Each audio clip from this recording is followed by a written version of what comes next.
ज्यावेळेला न्याय मिळवून दिला, असंख्य दीनदुबळ्या लोकांना हा न्याय मिळालेला आहे, असंख्य महिला भगिनींना हा न्याय मिळालेला आहे। तर या संदर्भातले कडक कायदे व्हायला हवेत।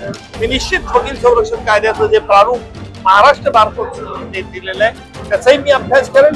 ॲडव्होकेट लोकांना त्यांच्या प्रती लगाव आहे आणि फीडबॅक साहेबांबद्दल खूप चांगलं आहे आणि साहेब 100% जिंकून येतात। उज्ज्वल निकम साहेब यांना प्रतिसाद सगळ्याच लोकांना आणि सगळ्या स्तरातील, सगळ्या जातीपंथातील, धर्मातील लोक उत्स्फूर्तपणे देतात। उत्तर मध्य मुंबई महायुति के उम्मीदवार एडवोकेट उज्ज्वल निकम को वकीलों और होटल व्यवसायियों का समर्थन मिला।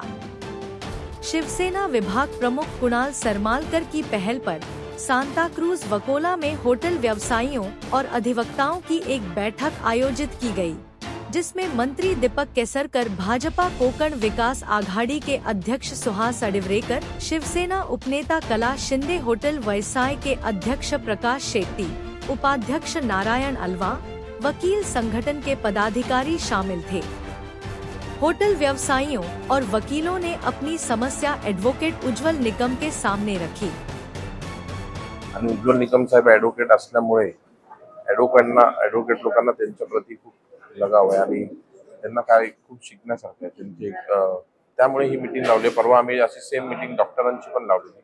लोकसभेचे जवळजवळ 80 डॉक्टर लोक आले होते, त्यांचा पण प्रतिसाद चांगला होता। तेव्हा माजी आरोग्यमंत्री दीपक सावंत साहेब पण होते आणि आज दीपक केसरकर साहेब शालेय शिक्षण मंत्री जे स्वतः ॲडव्होकेट आहेत ते सुद्धा या मीटिंगला आता थोडा जास्तीत जास्त लोकांपर्यंत आम्ही पोहोचण्याचा प्रयत्न करतोय आणि जो सुशिक्षित वर्ग आहे त्यांचा सपोर्ट आणि त्यांचं फीडबॅक साहेबांबद्दल खूप चांगलं आहे आणि साहेब 100% जिंकून येतात। वहीं यहाँ उपस्थित भाजपा कोकण विकास आघाड़ी के अध्यक्ष सुहास अडिवरेकर ने बताया कि उज्ज्वल निकम को सभी लोगों का साथ मिल रहा है और उज्ज्वल निकम का जो देश के लिए कार्य किया है उसे देखते हुए जनता उन्हें जरूर जिताएगी।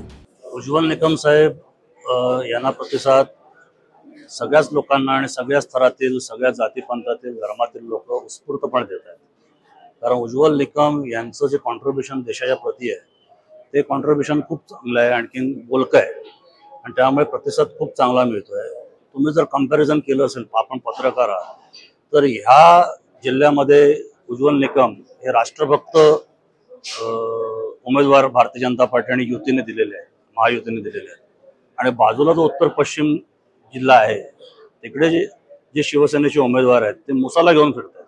म्हणजे एका बाजूला राष्ट्रभक्त आणि एका बाजूला देशद्रोही, असं सरळ सरळ मुंबईकरांना हे चित्र स्पष्ट होत आहे आणि त्यामुळे राष्ट्रभक्त जिथे आहेत तिथे मुंबईकरांचा पाठिंबा आहे, मुंबईकरांचा सपोर्ट आहे, असं चित्र आम्ही जेव्हा खाली जातोय तेव्हा आम्हालाही दिसतं। वहीं उपस्थित शिवसेना के मंत्री दीपक केसरकर ने बताया कि उज्ज्वल निकम ने कोर्ट में कई लोगों को इंसाफ दिलाया है और अब वही इंसाफ वह अपने मतदार को दिलाएंगे। निकम साहेब हे अतिशय प्रसिद्ध असं नाव आहे। ज्यांच्यावर अन्याय झाला, विशेषतः महिलांच्यावरच्या अत्याचाराच्या केसेस कुठल्याही झाल्या तर ते लोक सांगतात की आम्हाला उज्ज्वल निकम साहेब स्पेशल प्रॉसिक्युटर म्हणून द्या। आणि त्यावेळेला त्यांनी ज्यावेळेला न्याय मिळवून दिला, असंख्य दीनदुबळ्या लोकांना हा न्याय मिळालेला आहे, असंख्य महिला भगिनींना हा न्याय मिळालेला आहे, त्यांच्या कुटुंबांना त्यांनी न्याय दिलेला आहे आणि तोच न्याय ते आपल्या मतदारसंघाला सुद्धा देतील अशी मला खात्री आहे। वहीं इस सभा के दौरान उज्ज्वल निकम ने बताया कि डॉक्टर और वकील देश के लिए बहुत अहम होते हैं और उनकी आलोचना के लिए कोई ना कोई कानून बनाया जाएगा। वकिलांच्या संरक्षण कायदा हा मोठा ऐरणीचा प्रश्न आहे। या संदर्भात मी सांगितलं की वकिलांनी या बाबतीत सावधगिरी बाळगली पाहिजे की हल्ला का होतो, हल्ला कोणत्या कारणामुळे होतो आणि याकरता अकारण डॉक्टर आणि वकील हे समाजाचे दोन महत्वाचे घटक आहेत। काय खोटा अन्याय झाला असेल तर वकील संरक्षणाकरता जातो, आरोग्याच्याकडून डॉक्टर होत आहे आणि म्हणून समाजातील काही लोकांकडे हेतूनच त्यांना टार्गेट केलं जात असेल तर या संदर्भातले कडक कायदे व्हायला हवेत।